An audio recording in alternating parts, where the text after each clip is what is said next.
Hey now, ladies and gentlemen. Hey now. Hey now, hey now, hey now, and hey now. Hey now, and hey now. Right now, Donald Trump live at in France at the G7. He's with Howard Lutnick and Marco Rubio. So let's go to that live.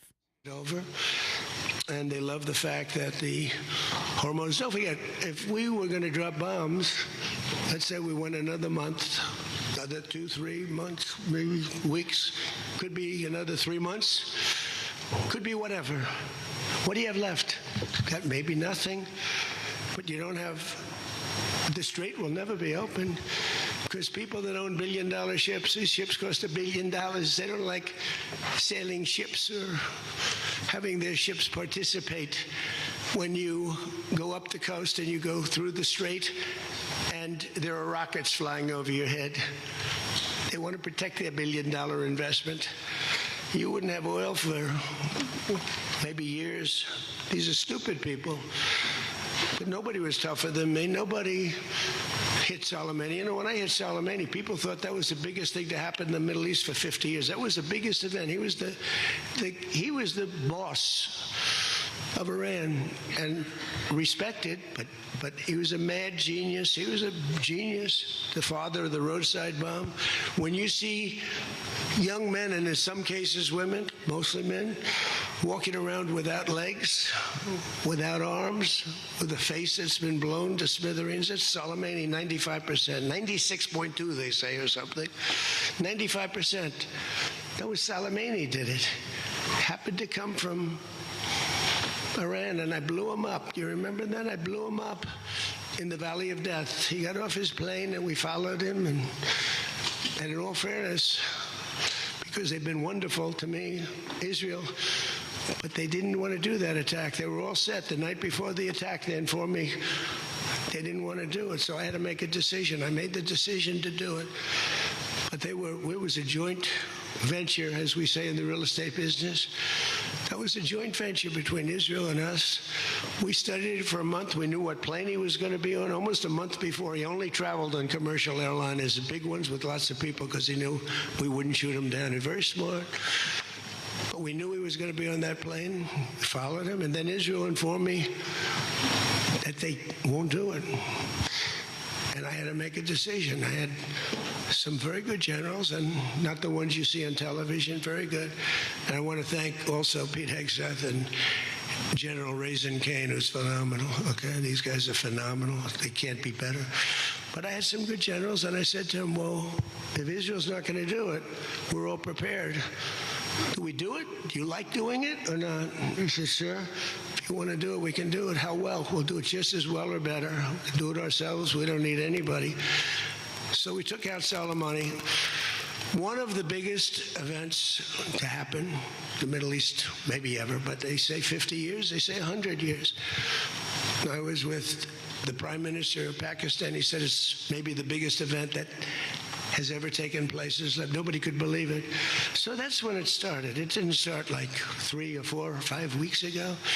And Obama wouldn't do it.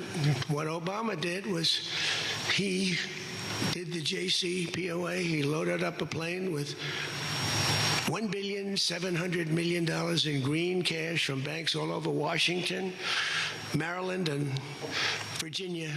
They were stripped of all their cash. They had no cash to do payrolls. It all went into a Boeing 757, a wonderful plane, and they flew it to Iran. And they gave it out to people. They bribed people. They thought they were going to get it done. Then they gave billions and billions of dollars after that. And they got a deal that was a road to a nuclear weapon. I get so angry, I guess. I'm allowed to get angry when I watch the Democrats. They talk about it all the time. We had this deal done. You had a deal that was going to give them, legally, a nuclear weapon. And if that happened, Israel would have been blown away. And in all fairness to Bibi Netanyahu, who happens to be a good man, gets a little excited sometimes. But he happens to be a very good man. We've had an amazing partnership. He's been an amazing prime minister. we have a little dispute over Lebanon. I say, you can do a little softer touch, Bibi. You don't have to knock down a building every time somebody walks into it that's from Hezbollah. But it's been an amazing partnership. But he will say, we're the big partner and he's the very small partner, and that's true. So he came to the country and he begged Barack Hussein Obama, the president, not to do the JCPOA. He said it could be the end of Israel, and it would have been if I didn't come along. And Obama didn't listen to him. Bibi actually went to Congress and pleaded with them, and he got nowhere. And they had this horrible deal that was horrible for Israel, and that's where it stood. And then I came along and I terminated that deal. It had very little time left. You know, it was a short-term deal. You know, with countries, you need hundreds of years. You don't need 8 years and 9 years. This isn't like you're signing a lease on a candy store in the corner. You need hundreds of years. This was a short-term lease. It expired long ago. Had I let it run, it expired. You wouldn't have been around. A lot of people wouldn't have been around. But Israel would have been terminated. I think the whole Middle East would have been terminated. You saw that when everybody was shocked that all these missiles, they were aimed at these different places. Qatar, Saudi Arabia, UAE. Think of it.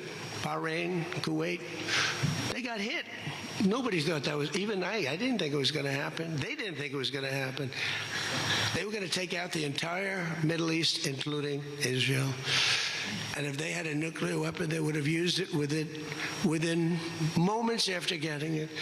So I made it very tough for them when I terminated the Barack Hussein Obama catastrophe. JCPOA, one of the worst deals. NAFTA might have been worse, but that was worse economically. This deal was really dangerous, what he did. He gave them everything, including a lot of money, which we don't give them, by the way, just in case you have any question. We'll be giving this out so you can read it and you can see. And it's a memorandum of understanding. If it doesn't get done in 60 days, that's all right. We go back to bombing. You know, I don't want to do that because it's so good.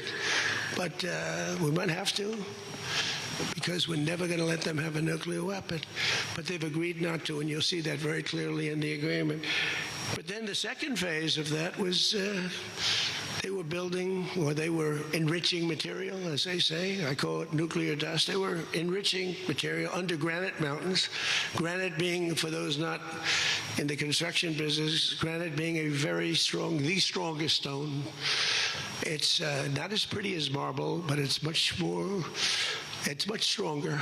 It's a lot stronger. Like the new granite I put on the stairs of the White House going to the Oval Office, the black granite, it's rated 1 million years plus. No marble's rated that. Marble's rated 100 years if it's outside. So these are granite mountains. And the B-2s came along and they hit those air shafts in the dark at 1 o'clock in the morning with no moon. They had a beam going right up everywhere. Those guys did a job, and then they were criticized by certain members of the press, like CNN, for possibly not doing that much damage. And it turned out that the damage was far greater. Those mountains collapsed right on top of everything. Nobody's going to get that for a long time unless we want to get it. We'll get it. But we're the only ones that can. And they say China has the equipment to get it, and we have the equipment to get it. And it's actually not valuable. Not a lot of value, but we'd like to get it psychologically, but nobody's touching it. We also have cameras. That's what Space Force is. We have the greatest military in the world, by the way. But I'm proud of Space Force because I started it. We have Space Force cameras on every single door, well, there are no doors. They've been pretty well shattered, but every area of that, if somebody walks in and he's got a badge with his name on it, like Mohammed something, which is about a 50-50 guess, Mohammed something, they can tell the name, they can give you a serial number, we can see things you wouldn't believe, the quality of the stuff that we have. That's why we've been so successful. That's why our blockade will go down in the annals of history as being unbelievable. Nobody's ever seen a blockade like that. It's like a steel wall. So What happened is we then terminated that, and I call it the nuclear dust, and that was the end of that. But if we didn't hit that with the B-2 bombers, or if it wasn't successful, they would have had a nuclear weapon, a nuclear bomb at a very high level, not the highest, but it would have been a very high level. We have much bigger. But we hope that we're never going to have to use it. We have the most. Russia has second. China is very far behind, but going to catch up, unfortunately. You know, they're catching up. But we have the most. We have the most powerful. But we also have the most. But Russia's not far behind. And then you have China in third place, but within 5 years, they'll be probably even. And we ought to make a denuclearization deal. It would be so great. We don't need all of that. We don't need to be able to blow up the whole world 300 times over. It's terrible. Really, if we could do a denuke deal, I'd love it. And one of those two is very willing to do it, I will tell you, but the other one is less willing to do it, and you need all of them. So the deal we reached with Iran on Sunday will be signed shortly, tomorrow, maybe the next day. Subject deals. My whole life is all about deals. That's all I ever did is make deals. And crazy things happen with deals. I've gone into deals where it's a guarantee. No way it can not be signed. And it doesn't get signed. And I've gone into deals that you have no chance of making, and they go like nothing. So, but we're going to most likely sign a deal. They want to sign a deal, and they've been acting very appropriately. They took a big 2 hits last week. Those were 2 very big hits. So, importantly, Iran has agreed that they will neither produce nor procure a nuclear weapon. Neither produce, because originally they said, they talk about that they will not develop a nuclear weapon. And some people found it okay. These guys didn't, in all fairness, but some people, but I didn't like it. Said it won't develop. I said, what happens if they should buy? I don't know. It's very dangerous for somebody to sell, because whoever sells them a nuclear weapon will get nuked themselves. If they sold a nuclear weapon, only a few that could do it, they would be nuked. They wouldn't have that country long. So it's a very dangerous thing for somebody to do. But I wanted it in there. So it's develop, procure, buy, anything. And you'll see that when you see the agreement, but it's appropriate that we release the agreement. And we did send a copy to Israel, by the way. They've been a good partner. Again, I think they could do better with respect to Hezbollah. I'm not saying they shouldn't protect themselves.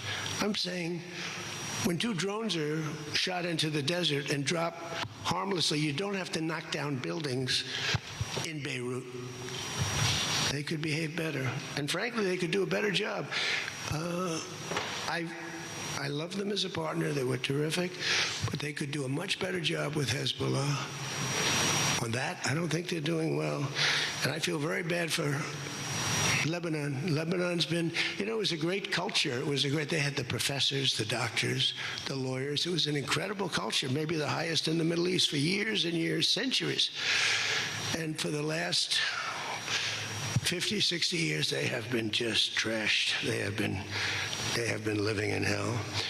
So they'll work closely with us to turn over the so-called enriched material that's very deep in the bowels of the earth, very deep. Nobody can get it. So it's not important that we do it quickly, but we could do it fairly quickly. When we have a chance, we'll do it. But in the meantime, we have cameras on every inch of it. Nobody can do it. And if they do, we'll hit them with Patriots, that's all. And they'll be gone. And they know that. Technical discussions on the removal of all stockpiles of enriched materials will begin immediately. We're going to start that immediately. And unlike Barack Hussein Obama, who sent Iran pallets of cash, and any relief they receive under this deal, they'll have to get based on merit. And it won't be from us. We don't have to give them anything. But some people may want to invest. Like, what are you going to do? Say you can never, ever invest in a country? I mean, it's pretty tough. I don't mind being tough, but it's pretty crazy. You can invest in a country. You can invest in any country you want, but you can't invest there. Well, they need investment because we did $1.5 trillion, maybe $2 trillion worth of damage.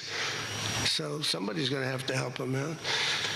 There's no guarantee about helping them out, and could be their neighbors will help them out a little bit. I don't know. But it's a lot of money. Almost nobody has that kind of money. That's the kind of damage that was done.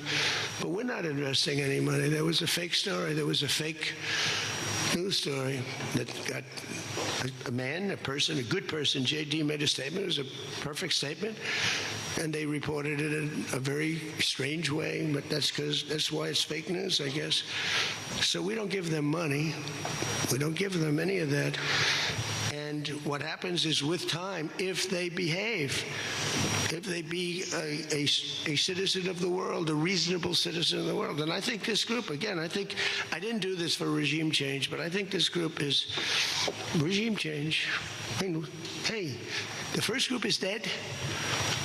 One little morning, having breakfast, the whole group, they thought they'd never be caught because we never bombed during breakfast, but we bombed. And they all, 88 people. And I'm not proud of that at all. But the second group came in and they were very unreasonable too. And they were all gone. They were all gone. And then the third group, we've been dealing with them. A couple left this planet, but we've been dealing with them. And again, they've been fine. I mean, I've had a lot easier. I've had some easier ones. They're tough. They're smart. Maritime traffic through the Strait of Hormuz has already increased very substantially, and the normal flow of energy will resume in the coming days, and trillions of dollars will be made by the world, and the stock market will, I believe, continue to rise.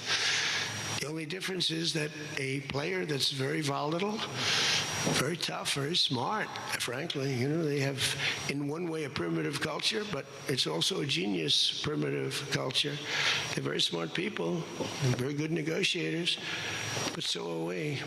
So rather than possibly going into a depression, rather than having your favorite president be Herbert Hoover, I was always the one I didn't want to be. I wouldn't have preferred Nixon. I wouldn't have preferred, there are plenty I wouldn't prefer, but the one I always thought of, Herbert Hoover, and he caused it. He raised taxes too fast, and he raised interest rates too fast, all at the same time. And it caused the Great Depression. So I don't think I'll make mistakes like that. I lower taxes. I don't raise taxes. In fact, we just gave you the largest tax decrease, largest tax cut in the history of our country. So we'll be working on a parallel effort with the Gulf nations to address non-nuclear issues, such as the conventional ballistic missiles, which we'll be talking about, and support. I mean, they have to have some because other people have some. You got to have some. Somebody said, you shouldn't give them one. I mean, I have guys, I like some of these guys, but I don't think they're smart. Sir, you shouldn't let them have any missile. I said, well, what am I going to do? Am I going to let Saudi Arabia have missiles, but they can't have them? Yes, sir. It doesn't work that way, It doesn't work that way. And missiles aren't the problem. Missiles they hurt a little location, but they don't blow up the planet. So the Gulf nations will address the non-nuclear issues. We'll be talking about the ballistic missiles, and we'll talk also about the terrorist proxies that they have. That we don't want that to happen. But I want to thank our partners in both Pakistan and Qatar. These people work so hard. And they knew him a little bit. In the case of Pakistan, quite well. In the case of Qatar, they were sort of at odds. And, Qatar was great because they had right next door. When I flew from there, from that location to Saudi Arabia, I'd fly for 40 minutes, and I'd fly to UAE for 40 minutes, to great leaders there, by the way. In the case of Saudi Arabia, the father's still alive, and he's fantastic, and the son is going to be great. He's going to be great. The Crown Prince and Mohammed at UAE is an incredible warrior. He was dropping bombs. Last week I said, who the hell's dropping all those bombs? It was UAE. He's a good fighter, Mohammed. But every administration for decades has sought to get Iran to relinquish its nuclear ambitions, but the threat only got bigger. The words got bigger and bigger and stronger and bigger, and nothing ever happened. And Iran got stronger and tougher. If we didn't blow them up the first time and then blow out those weapons, they would have been unstoppable. This should have done what I'm doing and what I did should have been done years ago. Would have been much easier, much less firepower. But it wasn't. And again, I want to thank all those countries. And I want to thank Israel and Bibi Netanyahu. So obviously the breakthrough would not have been possible without the unprecedented pressure the United States put on the regime over the past year and a half. But again, it started a long time ago. It started with the death of Soleimani. That was a big deal.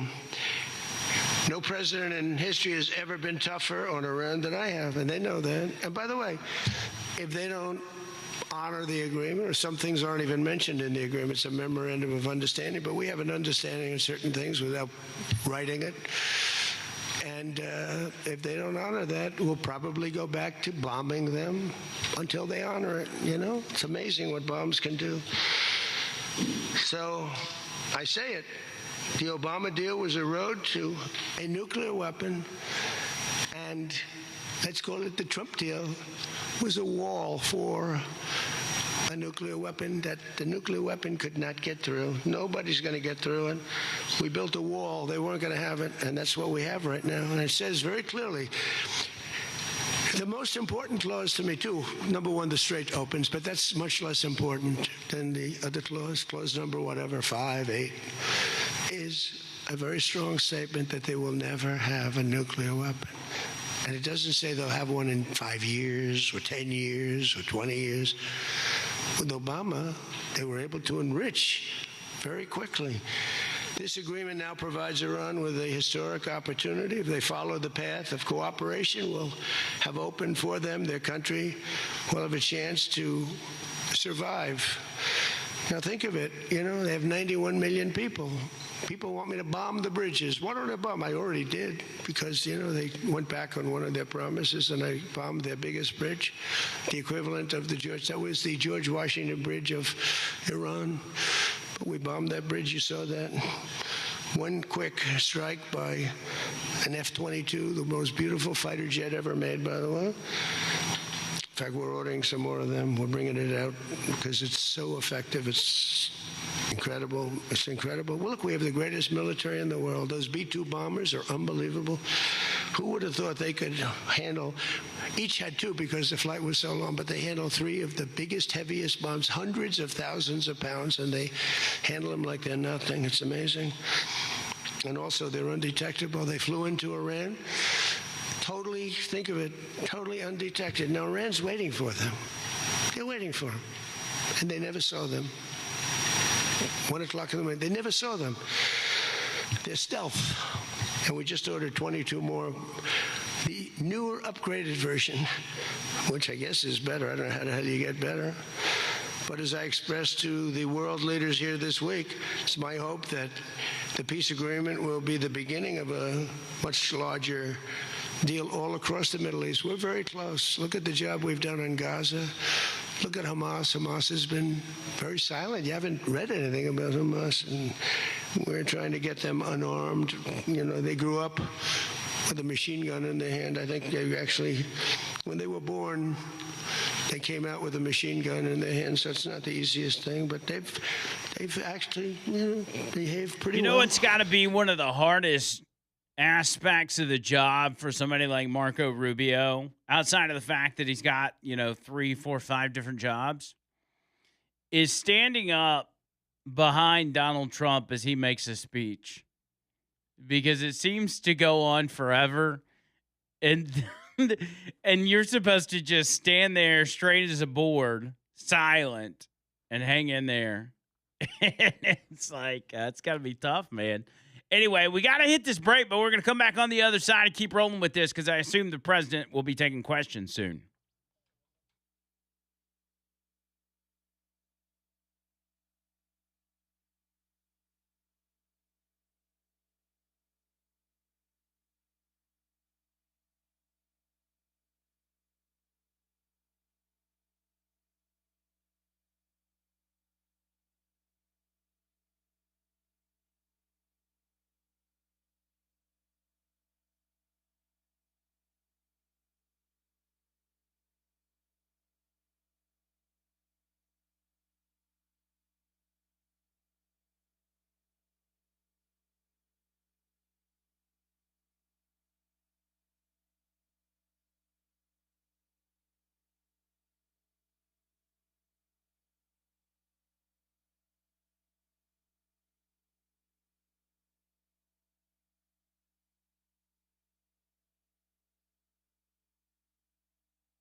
All right, let's keep going with it. Pro Lift Doors, baby. My buddy Mike Miller at Pro Lift Doors. He is he's a good dude, first of all. But second of all, it's all about your garage doors, man. Get them taken care of, cuz.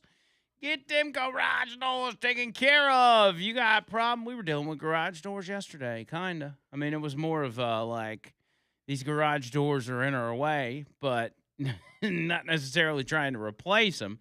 But we were just doing some rearranging, just getting some stuff done. And of course, I don't have any problems with mine, but you may have some issues with yours. And if that's your phone, come on. I'll give you 5 seconds. 1, 2, 3, 4, 5. All right, let's go. 205 346 8465. It's 205 346 8465, or all that information's online. ProLiftDoors.com. ProLiftDoors.com. You'll hit them up. Make sure you let them know I sent you. I'll go back to Trump in a second, but just to kind of recap what we've been hearing so far is he's just kind of recapping what he's been talking about and what we've seen happen with Iran. I also like to talk about Israel. I think he needs to be more upfront about the reality of a relationship with Israel and how it's not just as black and white as so many people make it out to be. Because you've got three sides to the Israel issue, okay? You've got one side that's like support Israel no matter what. You got another side that says never support Israel no matter what, and Jews are the source of all our problems. And then you got people like us in the middle, which is like, we just call it as we see it. And, sometimes the Israeli government is bad, and sometimes they're a helpful ally. Whether that's a 40-60 relationship or an 80-20, I'm not here to gauge that right now, although we can. We're in the middle. And it's also where Donald Trump is. He says, I have a great relationship with Bibi Netanyahu, but he sucks at his judgment. He sucks at war. Obviously, he sucks at war because he's sitting here fighting a battle that seems to be never ending. If Donald Trump were the prime minister of Israel, he would have had this done in a matter of, 12 to 24 months. It took him coming in to finally finish off the Hamas deal in Gaza. And if he were the one dealing with Hezbollah in Lebanon, that'd be over with too. But what happens with Israel, and this is the problem with Netanyahu, the IDF, and everything else, is instead of them working with such precision and taking out Hezbollah terrorists and trying to minimize civilian casualties, they just find Hezbollah, blow it up, and whatever dies in the vicinity is just whatever. It's collateral damage. Not only that, but the response is always disproportional to what Hezbollah in Lebanon, in this particular case, if we're just talking about Lebanon, it's always disproportional to what they send. And not to say it's got to be proportional. You want to show strength, but you also got to understand who you're dealing with. When you're dealing with religious zealots and radical Islam, the proportion really doesn't matter to them. What you're doing is when you blow up an entire apartment building where maybe, 30% of the apartment building is Hezbollah, but then there's a bunch of innocent people that die, you're only radicalizing more people. So you're creating more little, quasi-Hezbollah fighters, and you're only worsening the problem. That's why precision matters, and it's why Donald Trump has been so effective in his military operations, is the precision of it all. Look at how we attack the nuclear facilities. Look at the bombing that we've done in Iran. We haven't just gone over there and relentlessly bombed. We've targeted specific areas and put them in a position, even with the blockade. Everything is so precise and strategic that it squeezes these guys to a point and really cuts the hat off the snake. And I don't think Israel understands that. I think they just understand, hey, we've got this never-ending supply of weapons from the U.S., and we're just going to, fire them off at will. And Donald Trump has especially as of late, been chewing them out for that. And rightly so, as he should, because they have really jeopardized this deal and put the administration in a very shaky situation. But because Donald Trump is so good, getting it done anyway. Let's go back to France, live at the G7. Donald J. Trump at the podium. So I'll get home a little bit later, but it'll be a nice dinner. But I'm interested to see it. That's the ultimate, I guess. It's the ultimate of its type. Louis XIV, celebrating the 250th anniversary of America's founding and America's oldest alliance. And we're celebrating that a little bit tonight. They'll have the biggest people in Europe at the dinner, and those people love our country, and hopefully Europe's going to find its way. Europe is having a lot of hard times. They're doing some things very badly on energy and on immigration. They're doing things very badly, and we'll be talking about that tonight. So with that all said, if you want to ask us any questions, and feel free to ask the people behind me. Peter? Bonjour. You've been clear, President Trump, the United States is not going to directly pay Iran, but the U.S. is going to let the Iranians start making billions of dollars, selling oil, accessing this reconstruction fund. Only if they're doing things right. Peter, we're not doing anything. We're not putting up money. Only if they're doing things right. If they're doing things right, if people want to invest, they can invest. But they had this $300 million fund. It's only $300 billion fund. It's only if they're doing things right. Remember this also, when you talk about billions of dollars, they've had much more than $1 trillion worth of damage done. They got a long way. There'll be 15 to 20 years to rebuild what they have right now. So they have to behave themselves. If they're not behaving, they get hit again. They'll be hit again because we can do it very easily. It's going to take a long way for them to build back their anti-aircraft stuff. It's going to take, and the other thing, I want to thank China, President Xi. I was with him, and he stayed neutral, totally neutral, and I appreciate it. And I want to thank Vladimir Putin. He was very neutral. They could have made it much more difficult for us, and I want to say it. Somebody would say, "Oh, that's terrible. He's thanking President Xi of China." Well, let me tell you, I had a long talk with him. They have shoulder weapons to knock down airplanes. That it's not like the real deal, but they're accurate. They're fairly accurate. I said I would really appreciate you're not giving or selling any of that stuff to Iran. And you know what? For the most part, he didn't. So I just want to thank them because they made it a lot better. Can you explain, though, what the difference is between giving Iran U.S. dollars and unfreezing U.S. dollars for Well, the unfreezing, that's an easy one to answer. We have taken a lot of their money, and we have their money. We have taken their money. It's not our money. It's their money, and we froze it. At a certain point in time, I guess we're going to have to give it back. If we didn't give it back, nobody would ever invest in the dollar again. If you took their money, because I thought about it, I'm not the most perfect person. I said to Scott, why do we keep their money? What the hell are we giving it back to them? But, people from lots of nations, some nations we don't agree with, they have their money. The dollar's become very strong under me. And they don't want to have a little conflict with somebody and end up having the United States just take their money. So if you do that, you really don't have a system. And I did just want to ask you about this. A wise man once said in January of 2020, Iran never won a war, but never lost a negotiation. That wise man. Who said that? Donald Trump. Oh, that's what I thought you were going to say. So how do you go back to the United States and convince a skeptical American public that this deal is a win? Here they lost militarily, okay? It's very tough because I know that no matter what, if I would go, by the way, if I'd go another 3 or 4 weeks, those same people that are critical would say, he went too long, he should have done, no matter what. If they raised the white flag of surrender, and if they said, praise be to Allah, Donald Trump is the greatest president ever. We totally concede. We totally give up. This war is over. We have failed. The New York Times and CNN and a couple of others, they're not all that dishonest. They say Iran had a great victory, okay? They practically do that. You know, it's amazing. When we knocked out their last ship, they had 159 ships. When we knocked out the last ship, the Times refused to do a story on it. They said, why wouldn't you? They don't have a Navy, and you don't want to do a story on it. They don't have an Air Force. You don't want to do a story.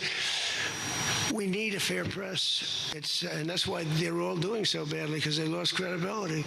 When I win in a landslide and I had 93% bad press, they take good stories about me and make them bad.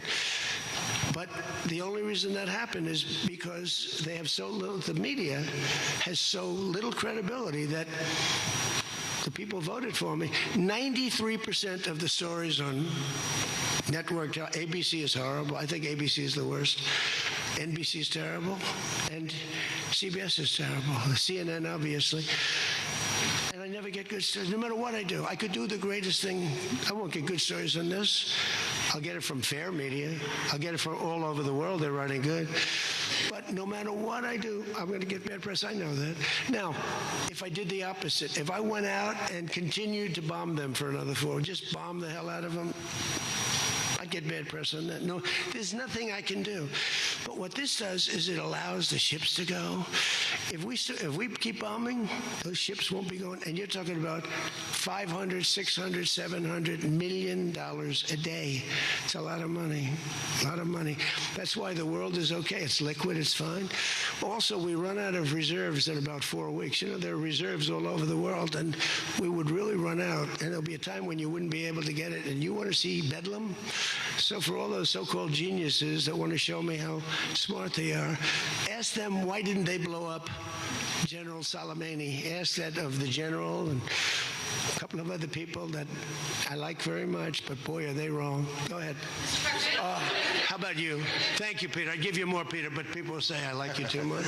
Thank you, Mr. President. Bonsoir, Mr. You know, President. he told me that first day in office, he asked me like 7 questions. I answered all of them. Is this true? He said, he just answered more questions in one meeting than Joe Biden did in 4 years. Okay, you know, I'm not going to get you in trouble, but that's what you said. Go ahead.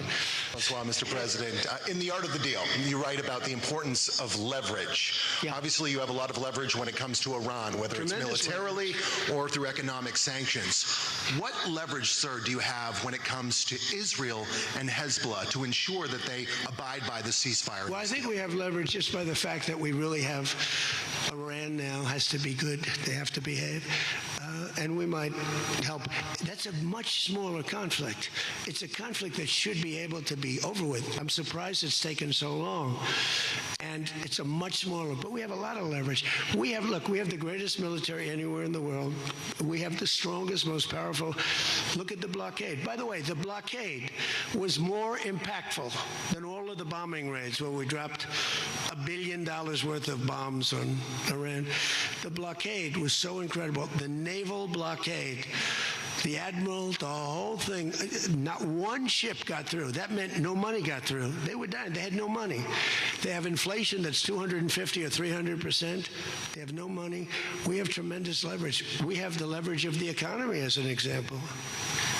We'll get that done. That's a small one, and we'll work with Israel and get it done. But all right, well, let me hop in here real quick because I got to do another quick break. Now, we noticed it when he was doing his speech before he started asking questions. He sounded tired, and of course, he sounds tired because he had the UFC fight late through the night, Saturday night. By the next morning, he was in France. He's been back and forth while over in France with meetings and everything else. He never stops, and sometimes he sounds a little bit tired. I mean, he's 80 years old at this point, so he gets to the end of the fuse from time to time, but guess what he doesn't do? He doesn't stop. He doesn't take a day off to rest. He'll get done with this stuff. He'll sleep 4 or 5 hours. He may even sleep 6 hours. And he'll be back at it and wearing it out as he always does. That's why he's the greatest president of all time. 205-545-9950. Let's keep it going on the other side.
Noto Roofing, NOTOroofing.com, NOTOroofing.com. That's the website. Hit them up. Get the free roof inspection, complimentary roof tune-up, and be a happy camper.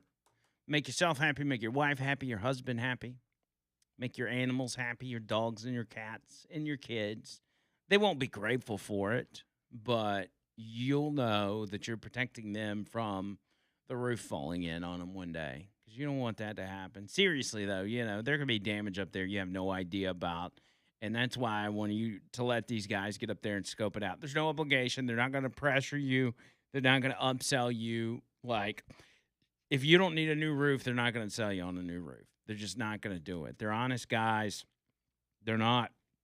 They're local. They're not part of some big corporation. There's not Notos all over the country. These are local guys dealing with their community and their neighbors and the Hey Now Nation. So make sure you mention you're part of the Hey Now Nation when you talk to them. 205-848-2299.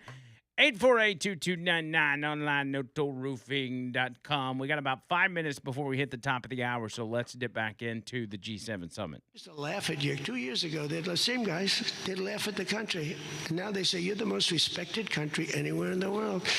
Militarily, even military. Take a look at what happened in look at what happened in so many different locations. Afghanistan, that horrible retreat that these people made, leaving equipment behind. They weren't under any pressure. You take your time. You can get out. I was going to get out. We were going to get out with dignity and pride, take 100% of the equipment. I was even taking the tents down. But then they got in and they just left. They left all the equipment. I may get all that equipment back. Now, here's the thing. More symbolic, because it's a little old now. But we may get it all back. Afghanistan is kissing our ass. You know that? So you're threatening to bomb Iran if they don't comply, but there's nothing enforceable in the deal itself. Is that correct? Doesn't have to be. I let them know. I said, look, if you don't adhere to the agreement, I don't want to do that, but we're going to bomb the hell out of you. And I don't think that they're going to veer from the agreement. What else am I going to do? Am I going to say I'm going to take you to court? Let me take you to court. Let me sue you. No, we're going to bomb the hell out of them if they violate the agreement. I don't want them to. I want them to honor the agreement. Again, the straits close up. Bad things can happen. In war, terrible things happen. Like you mentioned the question before about a school gets hit. Other things get hit. Bad things happen in war. War is a nasty place. I see it. I see it better than maybe anybody has ever seen it. Go ahead, please. Thank you, President Trump. Oil prices are now plummeting. How do you see this agreement further affecting energy prices in the U.S. and the U.S. economy in the long term? And secondly, Mr. President, how do you think Vice President J.D. Vance did on The View yesterday? Well, first of all, thank you for the word plummeting, because that's what's happening. Oil prices are plummeting. And that means oil prices are going to come down. If you make donuts, you have a heating, you have a stove, and you have to buy the heat. You need the gas or the electricity or whatever you're using. And when oil prices come down, oil is the biggest thing. Oil is, you get oil prices coming down, and they're going to come down. And we're hitting in the threes now for gasoline, and that'll come down a lot lower. So I was in Iowa just before this started, and I was saying to myself, I can't believe we're doing so well, but I have to go, and we have to put out this fire in Iran because I don't want them using a nuclear weapon. They would have used a nuclear weapon. 100% they would have used it. The only question is, was it going to be that day or that week? They would have used a nuclear weapon. They were on the way, and I said, we're going to have to put out the fire. And I said, oil prices, so gasoline, we passed 2 gas stations in Iowa. I made a speech up there. The people are great. I won it by so much. And I love the people, farmers. And we passed 2 gas stations. One was $1.85. One was $1.91. Now, that's Iowa. But it was, California has all those crazy taxes that they put on, California taxes. But the oil was down to $2 to, I'd say, between $2 and $2.50. And it was heading down further. And we were going to have a great run. We took a little journey down to a place called the Islamic Republic of Iran, and we bombed the hell out of them, and now they can never have a nuclear weapon. Now, we had a disturbance, but I must say it was much less than anybody thought. The oil never went to $350 a barrel. It went to $115, $120. The oil never went anywhere near that. And the other thing, I thought the stock market would go down 25 or 30%. The stock market a week ago, before we started this, was higher than it was when we started, which tells you that we have a very resilient economy. We have the strongest economy we've ever had. Now, the word affordability is a fake word made up by the Democrats. Here's where it's fake, because they made it up, because I inherited these prices. And when I had my first news conference, first day, they started screaming affordability, the Democrats. Affordability, affordability, they're screaming. I said, what's that all about? They gave it to me. They gave it to me. It's affordability. And they use that word to a fare thee well. Well, they were the ones that created the affordability crisis. I'm the one that got it down. Remember, highest insurance rates in history, highest rates for everything, eggs. Remember, And they've been eggs? using They were that 4 against him. times They're as- like, he says affordability is a hoax. Everything's a hoax. Donald Trump thinks it's a hoax. People, use your brain. Don't listen to the Democrats. They're going to be lying to you from now until the cows come home. More of this when we get back on the other side.